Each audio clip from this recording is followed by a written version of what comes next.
Aquí estamos para llevar la segunda parte de la conferencia de prensa de la mañanera de hoy, 29 de octubre.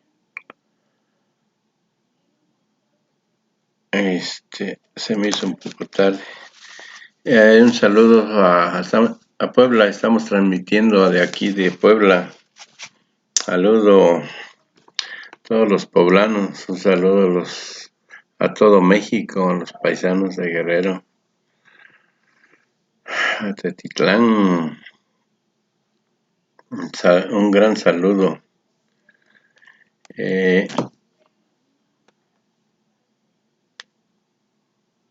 Vamos a seguir escuchando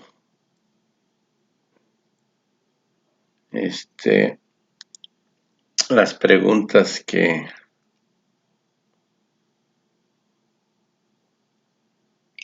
le hacen los reporteros a López Obrador sobre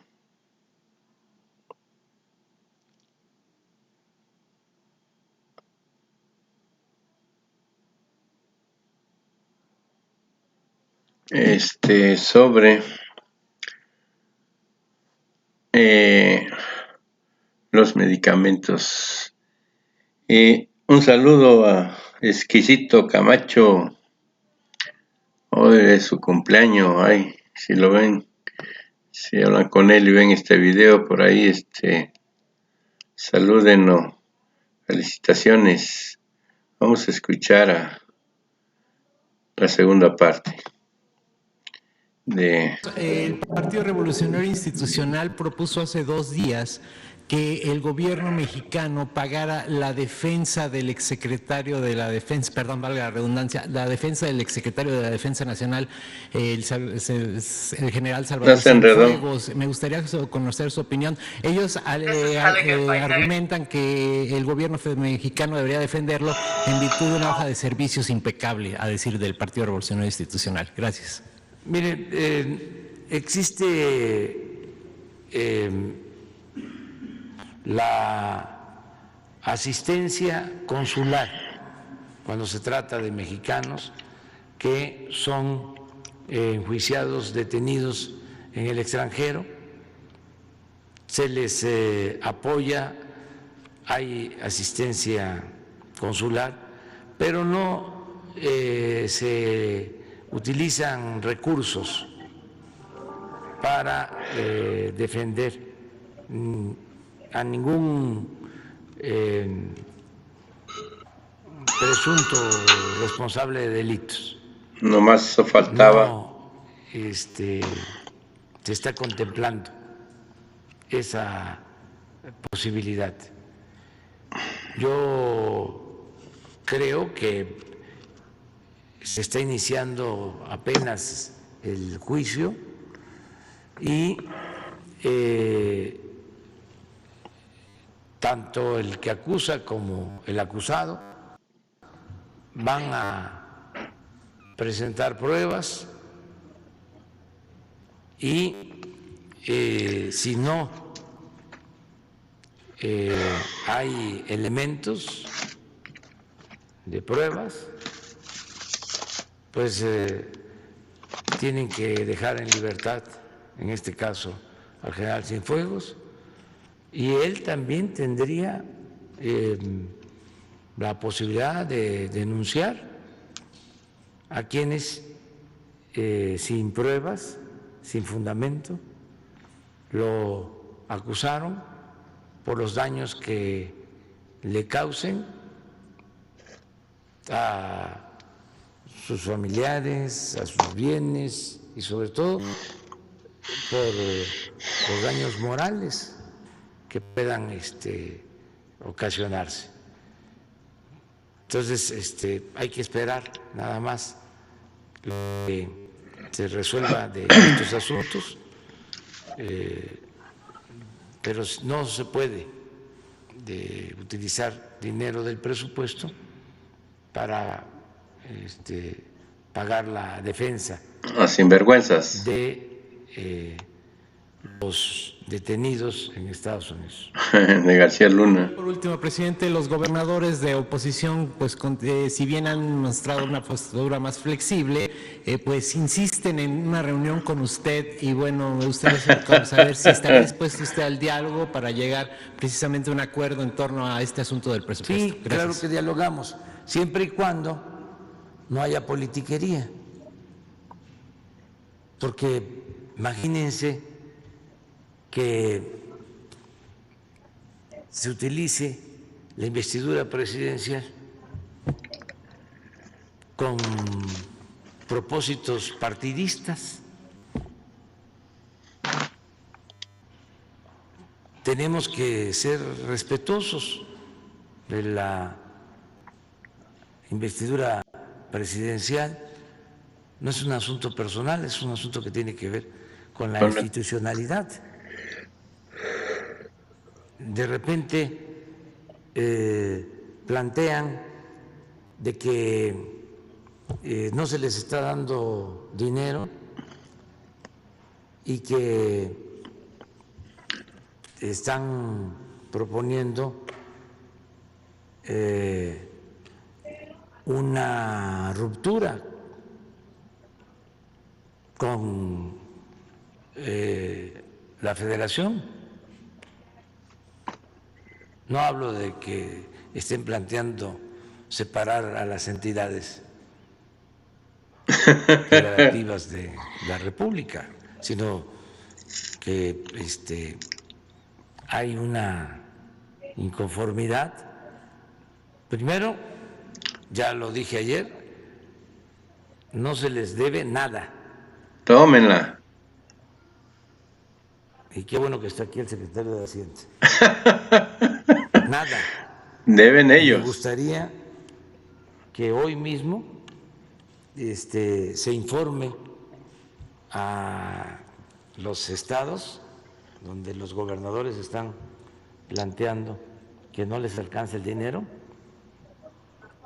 que se dé a conocer cuánto se les ha transferido este año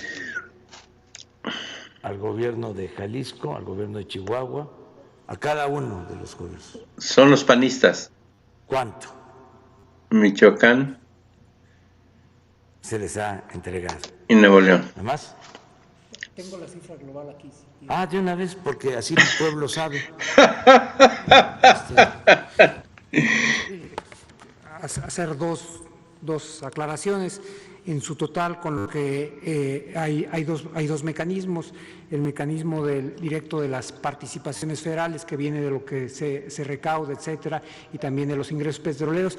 Ese ha venido disminuyendo porque la actividad ha caído, pero se ha venido compensando con recursos del FEIF. En total, hasta ahora, de lo que recibirán las entidades federativas en su conjunto son 638 mil millones de pesos de participaciones federales, y esto representa un incremento del 2.9% con respecto al mismo periodo del 2019. Y si me permitiera aclarar un asunto, presidente, mucho se ha venido señalando que la Secretaría de Hacienda y el Gobierno Federal ha venido disminuyendo las transferencias a las entidades. Nosotros no lo podemos disminuir, y hay dos temas. Primero, esto se hace a través de la Ley de Coordinación Fiscal. La última reforma relevante, aunque ha habido algunas secundarias, fue en el 2007, de tal forma que la estructura, el corazón del pacto fiscal prevaleciente no es producto de esta administración, es producto de una reforma que se realizó hace 13 años.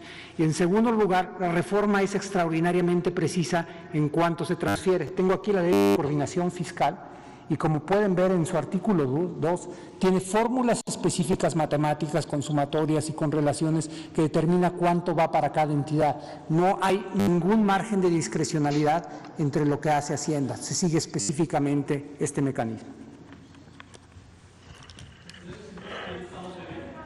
Pero de todas maneras, sí, que es lo que ustedes están ahora preguntando. Hoy,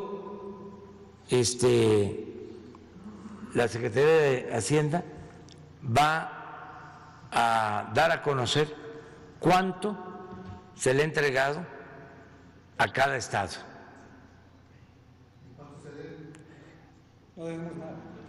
Nosotros no debemos. Y también de impuestos, sobre todo de impuestos sobre la renta. Me decía la directora del SAT que en conjunto son alrededor de 70,000 millones de pesos. Pero no estamos cobrando eso, que no se malinterprete, ¿sí? Es para que haya toda la información. O sea, vamos a aclarar bien, porque aprendemos todos cómo se recaudan los ingresos en el gobierno, cómo recauda Hacienda. Desde los años 80 hay una ley de coordinación fiscal donde Hacienda recauda y luego entrega parte de esa recaudación general a los estados mediante una fórmula que incluye población, que incluye pobreza, que incluye lo que a cada estado en materia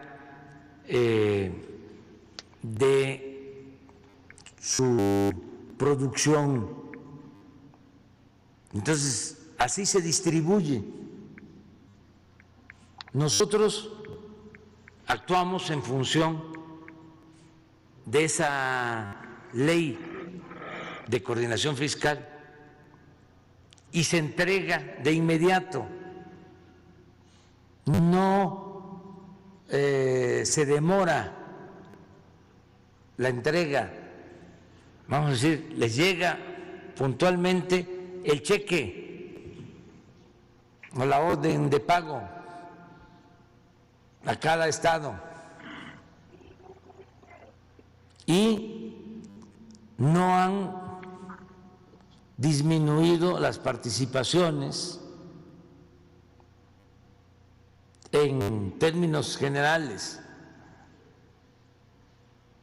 a los estados.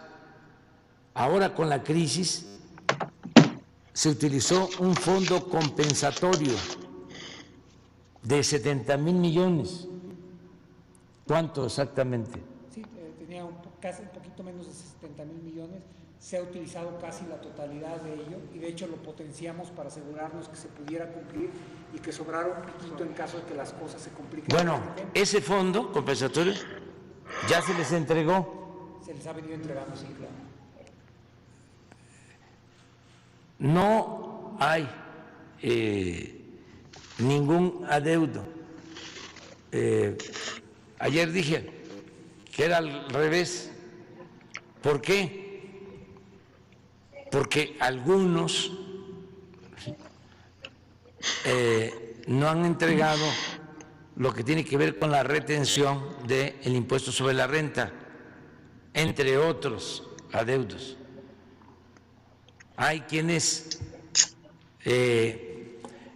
no le han entregado lo que corresponde al ISSSTE. Se lo gastaron. Se hacen los viejos lolos. No se trata de eso. Se trata de aclarar, que no digan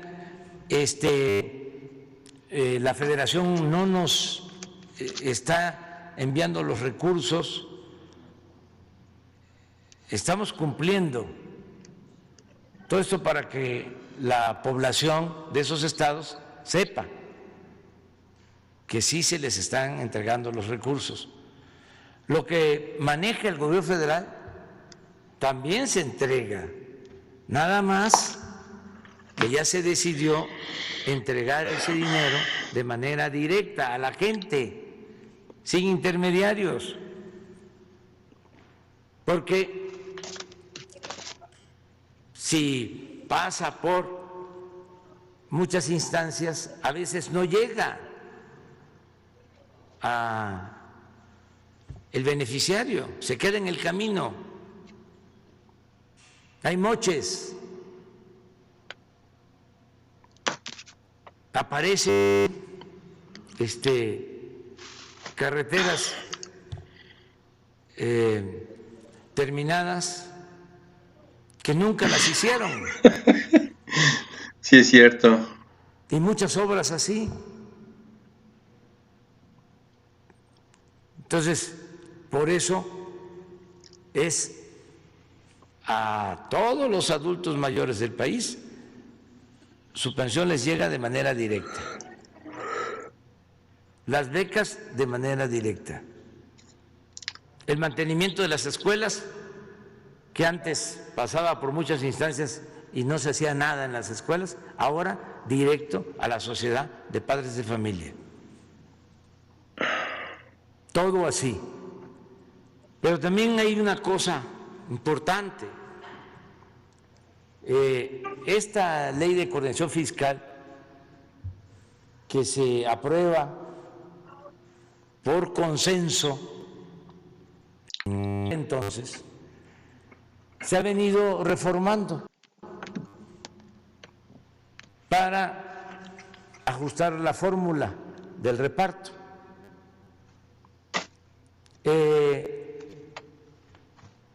El último ajuste o reforma se hizo en el 2007. El último importante ha tenido cosas menores, pero sí el último.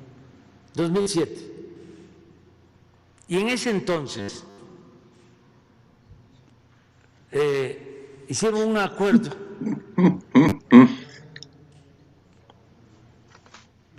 el gobierno del Estado de México con el gobierno federal, 2007, y se cambió la fórmula y se consideró también como un factor para recibir las partidas federales la población, de modo que se beneficia a quienes tienen más población. Eso fue uno de los acuerdos. Bueno, cuando se hizo esa reforma, ya ustedes van a hacer la investigación. Ahí está. Porque ustedes son mironas y mirones profesionales. Los que están ahora demandando que se les entreguen más recursos, algunos de ellos votaron sí, cierto. por esa reforma. Son gobernadores. Hay hasta gobernadores de los actuales que eran legisladores que votaron, nada más que ya se les olvidó. Votaron por la distribución de los recursos. Partidos políticos completos, como era antes, todos.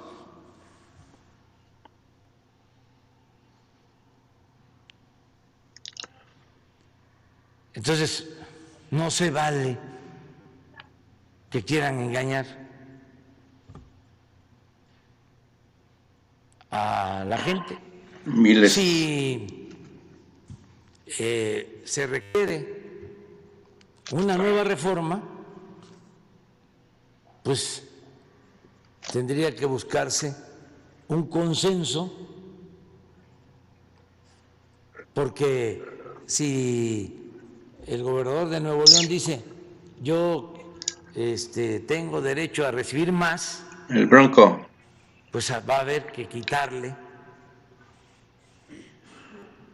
a... No, lo que quieren es que se le quite a Chiapas o a Oaxaca, ¿no? Porque, o a Guerrero, porque mucho del argumento es además muy inequitativo, muy inhumano. Es decir, si nosotros aportamos más, si somos los que más aportamos, ¿sí?, en la economía, pues debemos de recibir más. Y hay otro argumento, es darle más al que más lo necesita, darle más a los pobres. Ellos no. ¿O queremos un país inequitativo? Entonces, es muy interesante el tema y que se busque el consenso, y si se va a proponer una reforma constitucional, que el Congreso resuelva. Tómala.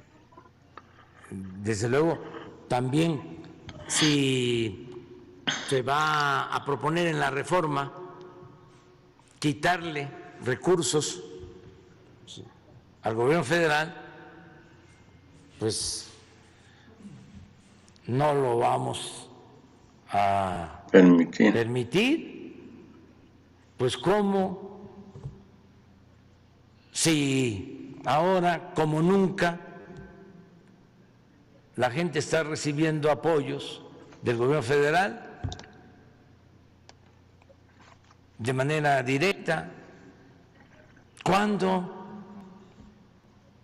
se habían entregado 11 millones de becas para estudiantes de familias pobres, cuando se había entregado pensión a todos los adultos mayores, cuando se había apoyado con casi 1 millón de pensiones a niñas y a niños con discapacidad. ¿Saben ustedes que un partido conservador votó en la Cámara de Diputados en contra de que se convirtieran en derechos la pensión a los adultos mayores? El PAN. Votó en contra de la pensión a los adultos mayores. Entonces, ¿cómo les vamos a dejar los recursos a ellos? Pues van a seguir, como siempre, apoyando a los de arriba, apoyando a las grandes corporaciones. Si el presupuesto es público, el presupuesto es de todos.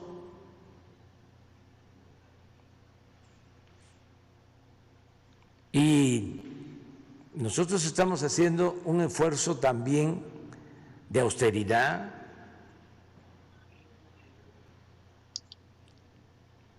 de no permitir la corrupción, y por eso tenemos estos fondos y todos van para la gente. Entonces es muy interesante este tema, que se siga debatiendo, y desde luego que los gobernadores tienen todo el derecho de ladrar, manifestarse. Es muy importante esto. Ayer Arturo me informó y pues ya recordé de esta reforma legal del 2007. Fue un acuerdo arriba en la cúpula. Y como era antes, pues se acordaba arriba y vámonos a votar todos. Pero el extremo es que los que votaron entonces, que eran legisladores, ahora son gobernadores. Hay algunos casos. Y los partidos todos. Entonces, que todo eso se informe, que nos digan por qué votaron esa fórmula y ahora ya no les parece. ¿Por qué cambiaron? Bueno, mi interpretación es de que están usando esto como bandera política electoral. Como vienen las elecciones, para que la gente esté inconforme con nosotros y ellos saquen votos, ¿no? Sus partidos. Qué bonito. Pero se me hace, la verdad, muy ramplón.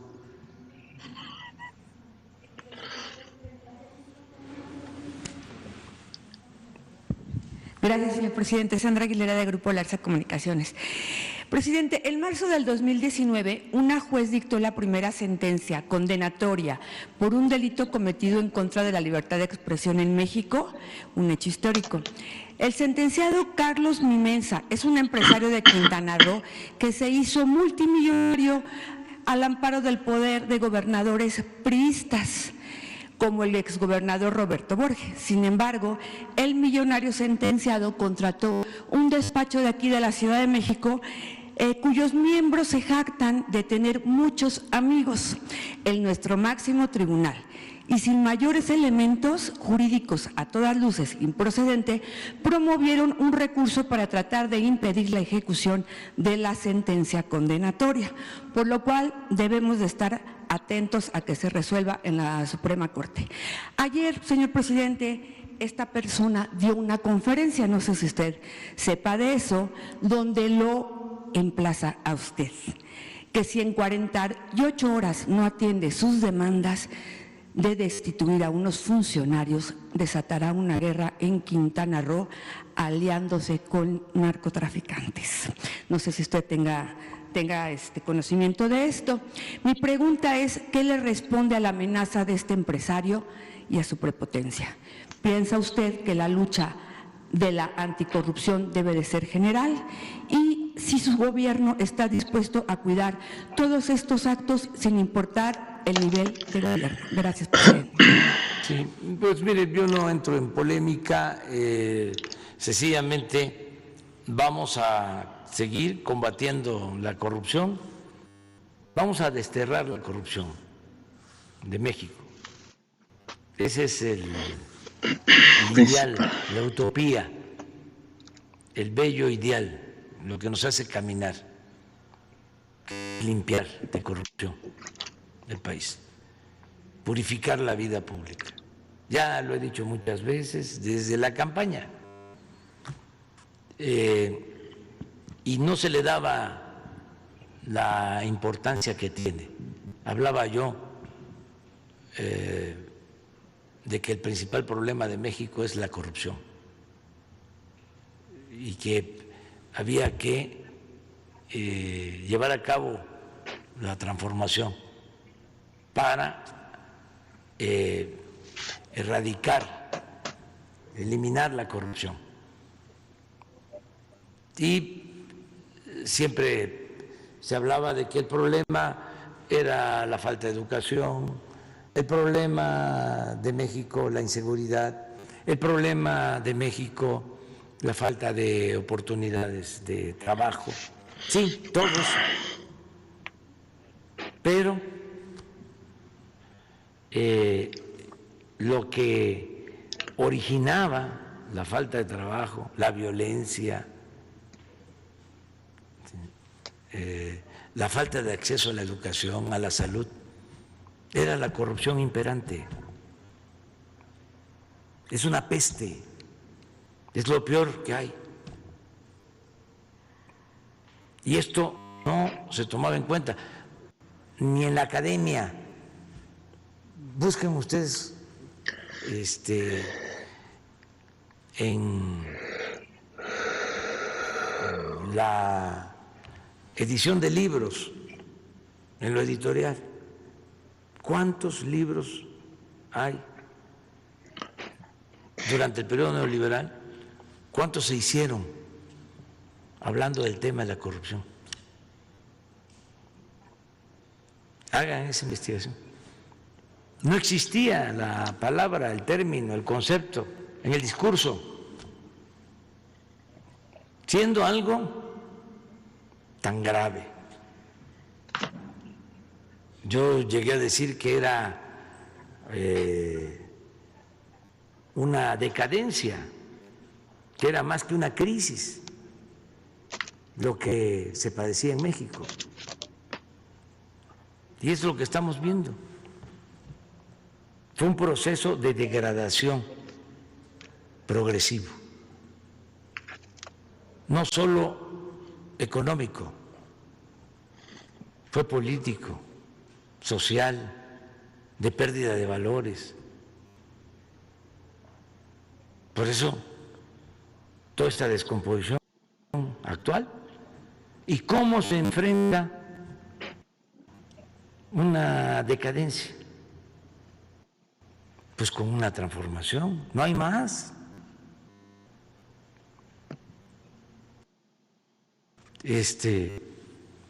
Fortaleciendo los valores que afortunadamente se conservaron en nuestro pueblo. Hay todavía una gran reserva de valores culturales, morales, espirituales en nuestro pueblo. Bueno, por sostener esto, por plantear la necesidad de la moralización del país, me llamaron Mesías, el Mesías tropical. Me acuerdo del artículo de Krause, publicado en el New York Times. Imagínense a qué niveles. Pero ¿cómo estamos? ¿Cómo dejaron al país? Era triunfar a toda costa, sin escrúpulos morales de ninguna índole.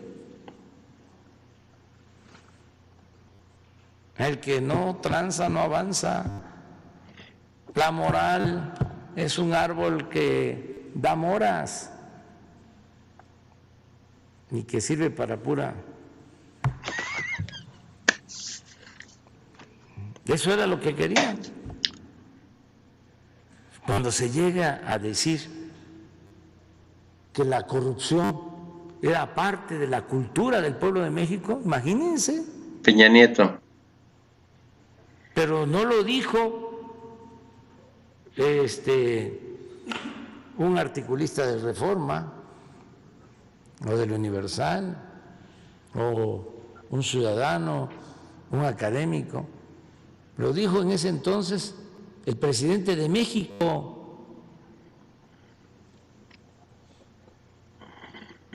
¿Cómo estábamos? Entonces, tiene que haber cambios.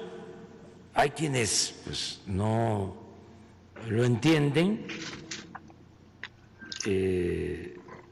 no se dan cuenta de que ya es tiempo de una renovación tajante en la vida pública, que todos tenemos que participar en esto, y ya comenzó la transformación y no se va a detener ni con frena 1, ni con frena 2, ni con todos los medios de comunicación en contra. Sí, México. No. Imagínense llegar aquí después de tanto esfuerzo, de tanto sacrificio, de tanta gente que luchó por una transformación, por un verdadero cambio, y hacer lo mismo. Que están muertos. Y afligirnos porque nos atacan. Está amenazando. Y ya con eso, pues vamos a dar marcha atrás. No, esta oportunidad no se va a volver a presentar. Estamos viviendo un momento histórico, son tiempos interesantes. Estamos en la cresta de una ola de transformación. Sí. Entonces, vamos hacia adelante. Amenazas y todo eso, pues no, ya no procede eso. Ahora tenemos todos que argumentar y convencer. Gracias, presidente. En otro sentido, quería preguntar el estatus de los medicamentos. Bueno, pues ahí le vamos a dejar.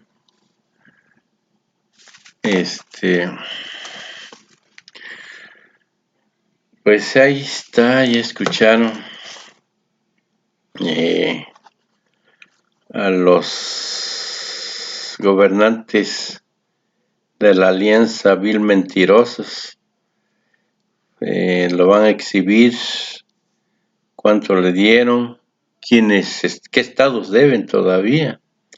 Y entre ellos son los que votaron por la reforma del 2007 y ahora andan como locos. ¿Qué es lo que los vuelve locos?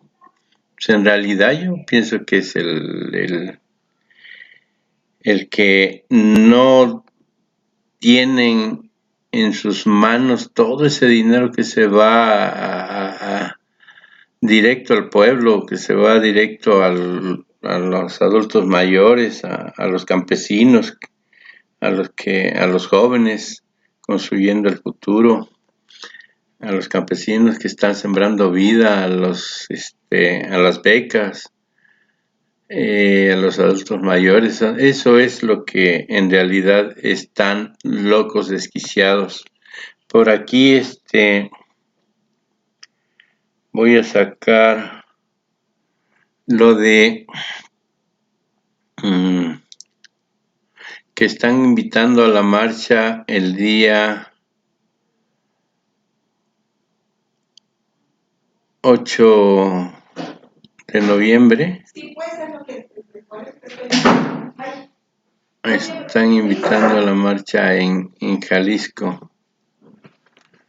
Ahí está.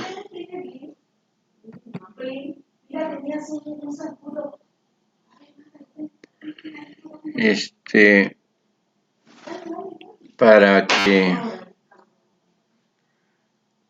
Enrique Alfaro Jalisciense organiza marcha para pedir la renuncia del golpista Enrique Alfaro. Entre los comentarios quedó en claro que la paciencia de los jaliscienses se agota, ya que aseguran que sacarán a Alfaro por las buenas o por la mala. Enrique Alfaro, gobernador de Jalisco, ha comenzado a agrupar a los aliados locales para presionar al presidente para que la federación otorgue más dinero a la entidad, o de lo contrario se irán al pacto fiscal. Se irán del pacto. Para dar fuerza a su amago contra la 4T, Alfaro convoca a decenas de burócratas. Pues ahí está lo que hizo Alfaro. Ahora viene la contestación del pueblo,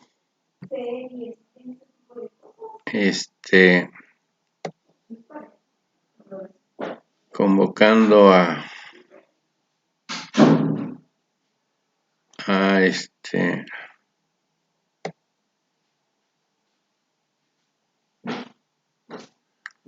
pueblo de Jalisco.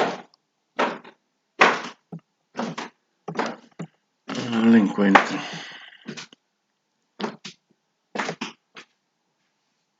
Tengo hambre.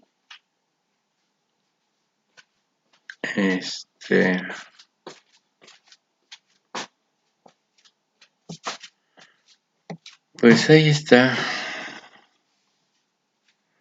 Yo creo que debe de estar aquí.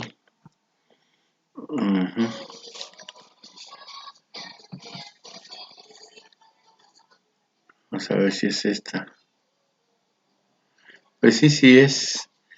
Es para el 8 de noviembre. Ojalá no le dé por el garrote. Fuera Alfaro. Vamos a sacar a Alfaro por las buenas o por las malas. Pues ahí está.